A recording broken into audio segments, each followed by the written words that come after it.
One of the things I love most about VR is the immersion factor. Now, for as much as I love my triple screen setup and the time and money I spent to get it just right, where I feel finally happy with like how it looks and I've got a pretty realistic field of view, the simple fact of the matter is VR with the purchase of a headset gives you that instantly. There's not too much more you have to fuddle around with other than like the settings of the headset itself. So it provides opportunities for consumers to just jump in and go, and in some cases it might be cheaper than a triple screen setup. Now, having tried both, I enjoy both for what they are, and in testing in a previous video, right, like I don't really lose speed. I'm basically equal speed on both, which I think says a lot to the capabilities of VR. Or on the flip side of it, also the fact that like if you go to VR, like I don't think you'll lose pace either. Now, of course, for the videos like that, I was just simply driving alone. Now, what would happen if I really focused on what we would call competitive racing? So I spent the last few weeks on my Twitch channel exclusively driving in VR to see how exactly I would handle competitive racing. In particular, I wanted to see like how the Crystal Super would be able to handle it as well.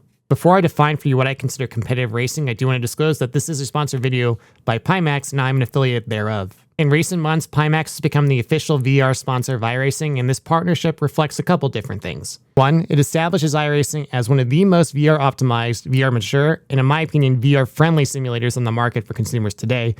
Second, it reaffirms Pimax's focus and long-term commitment towards high-end virtual reality for simulation users, whether it be sim racing or flight simulators, and reflects iRacing's recognition of Pimax in terms of visual clarity, wide field of view, and immersive gameplay. With its ease of use setting up, and especially after some time off from driving in VR and having zero headset-related issues jumping back in, Pimax is a VR solution built for serious sim racers. You can find more information about Pimax, including some of my affiliate discounts, down below in the description. Now back to the question of what do I consider to be competitive racing, I would put it in 3 different categories.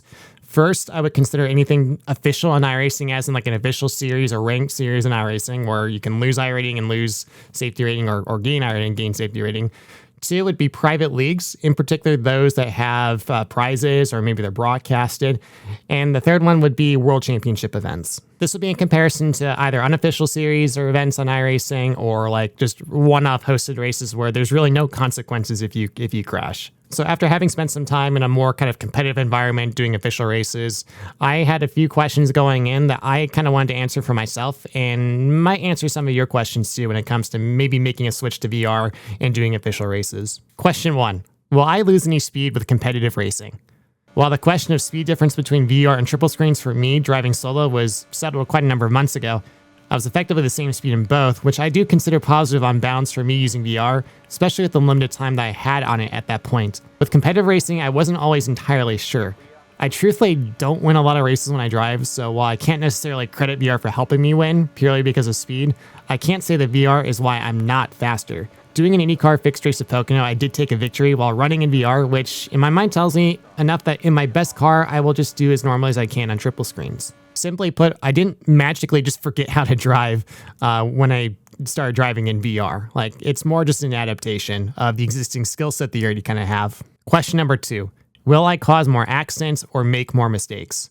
When you start with VR, you'll have to adapt and take the time to get used to it. And I still remember kind of feeling terrified the first times I just jumped into like unofficial races. Now, given that unofficial race was Pickup Cup, which is a horrifically dangerous series to begin with. But then I ran an official Daytona 500 race on iRacing, and that was back with the Crystal Light. But as I continued, I adjusted, and honestly, I wasn't quite scared anymore to kind of enter races with VR.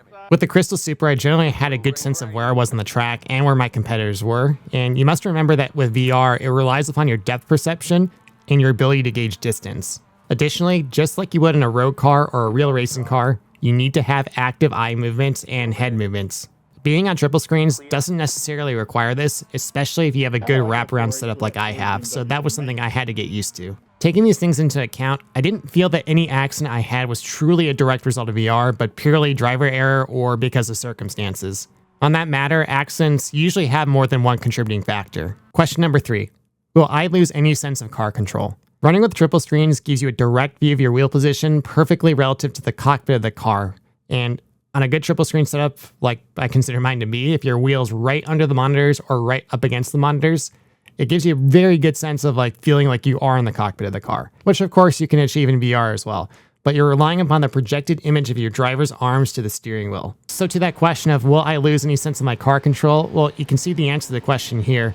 I accidentally clear myself in another car and he turns me and I make a wicked save. Now, we did wreck the next corner, but that was more because the rear tire temps had been spiked and we had driven too deep into the corner, which neither VR nor triples can prevent the driver from thinking that that was a smart idea. As for another question related to car control, question number 4. Will VR help me improve in driving disciplines I'm not normally good at? With my experience, the answer is a resounding yes to me. Dirt, oval, and iRacing is a discipline I do enjoy, but I'm not necessarily great at. Cars with high horsepower like sprint cars, where you're driving on the edge every lap on what can be at times very compact tracks, requires a lot of finesse and car control.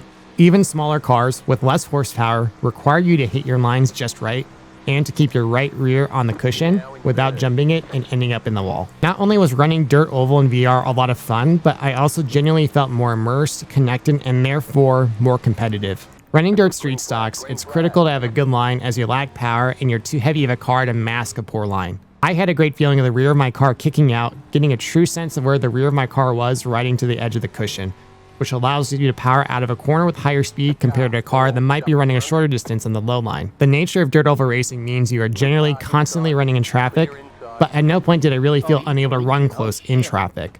This is particularly important, especially when you run micro sprint cars at tracks that are perhaps too big for the car. At larger tracks than the micro sprint cars, everyone generally runs the same line due to a lack of horsepower, and the cars being significantly lighter makes higher lines less viable on fresh tracks. Little did I know that the best case example going into this video would end up being a 305 sprint car race at Oswego. The 305 sprint car is the least power amongst the 3-wing sprint cars, but it still produces 450 horsepower. At a track the length of Oswego at 0.625 miles long, maintaining top speed is crucial with smooth movement to prevent sliding and thus maintaining your momentum. Having a sense of where you are on the track relative to the cushion on the high line was also imperative, as jumping this cushion, particularly here at Oswego, usually probably ends your race, especially in turns 3 and 4, because the cushion or the high line is, in some cases, basically right next to the wall. Precision was key to running this line compared to those on the bottom, and as the race went on, it became a 3-car race to the front. While I did obviously benefit from these two crashing to win, that's just how racing goes sometimes, and I had the speed and precision to be in that position and hang with them to begin with, and then take advantage of their mistakes. I have to say that VR on dirt oval seems to be a pretty popular option for a couple of reasons. One, there's not as many cars, they're just typically smaller grids because the tracks are a lot more compact, and because the tracks are a lot more compact, therefore, it's less of a resource hog in your computer when you display that VR image. Now, circling back to all my original questions, it helped me answer really the biggest question I think I had going in, and that was, could I trust myself in VR? My answer, I feel, is yes. Now, I mentioned before the question of what I consider to be competitive racing, I also included Pro Series or World Championships. While professionals generally prefer triple screens, me as a former pro, I ran my Pro Series and triples. Now, to be fair, I did not have VR at the time, so I didn't get the chance to do VR on a Pro Series and tell you, like, if anything would have changed. That is to say, it can be done. I know, in particular, the off-road dirt road series that iRacing hosted for a while, there were definitely some people in VR. The most recent IndyCar Pro Series, there was also at least one person in VR. However, you, the viewer, most likely, I mean, it could be, but most likely are not professional sim racers. But you still want to have some fun in a competitive environment, or want to know, like, if I go to VR, will this be a detriment in any way? So whether it's something like iRacing or Le Mans Ultimate, or honestly any sim that provides online matchmaking, I hope that my insights and experiences have shown on the Pimax VR headset line and VR in general that this is something that is feasible and you'll have a fun time doing as well. All the footage you see here was recorded from my Pimax Crystal Super, and thanks in part due to the immersion factor, the wide field of view, it's perfectly acceptable to use for competitive racing, in my opinion. Before we go, I just want to again say thank you to Pimax, who's provided me the Crystal Super to try out and show you all like how it is, and giving me the opportunity to talk about my experiences for it. It's something I love. In fact, I finally got back into flying again because of the Crystal Super.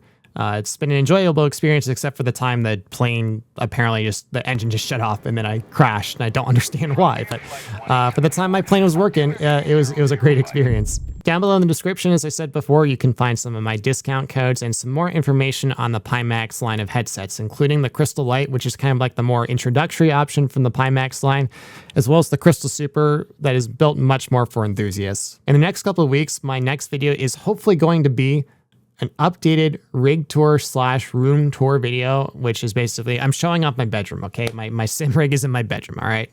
Bed's in the background. I don't have any other place to put it. The last time I did this was 2023, and so much has changed in terms of equipment, where I'm at in sim racing, and I've wanted to do it for a while. I keep putting it off, honestly, because over there in my closet, it's just, right now, there's currently actually a pile of clothes. So if I'm taking videos in my bedroom, I can't hide the fact that my closet it doesn't look great right now. So as soon as I clean my closet, I guess that's as soon as I'll start my rig tour video. I hope you all have a great day, and I will see you again soon.